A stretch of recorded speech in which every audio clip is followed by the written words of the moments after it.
సాధారణ వ్యక్తి బ్యాంకు నుంచి రుణం తీసుకుంటే బ్యాంక్ అధికారులు ముక్కుపిండి మరీ వసూలు చేస్తారు. అదే ఫేక్ కంపెనీలను క్రియేట్ చేసి బ్యాంకుల నుంచి 100 కోట్లు అప్పు చేసి ఆ అప్పును కట్టకుండా ఎగ్గొట్టి విదేశాల్లో తిరుగుతున్న బడాబాబుల పట్ల ఎవరూ ఎలాంటి చర్యలకు పూనుకోరు.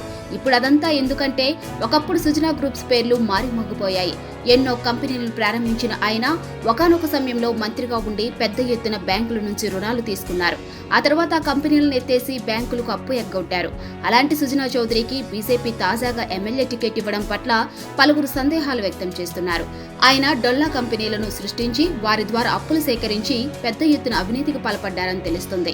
అందులో భాగంగా సెంట్రల్ బ్యాంక్ ఆఫ్ ఇండియా నుంచి 133 కోట్లు, ఆంధ్ర బ్యాంక్ నుంచి 71 కోట్లు, కార్పొరేషన్ బ్యాంక్ నుంచి 159 కోట్లు రుణాలుగా సుజనా చౌదరి తీసుకున్నట్టుగా సీబీఐ ఎఫ్ఐఆర్ నమోదు చేసింది.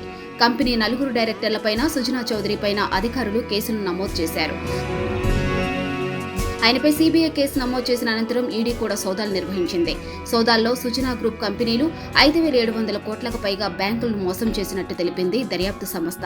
ఈ మాజీ ఎంపీ కనుసన్నల్లో 1-2 కాదు, ఏకంగా 120 డొల్లా కంపెనీలు ఉన్నట్టుగా ఈడీ గుర్తించింది. ఆ కంపెనీలన్నీ కేవలం పేపర్ మీద మాత్రమే ఉన్నట్టుగా సంస్థ వెల్లడించింది.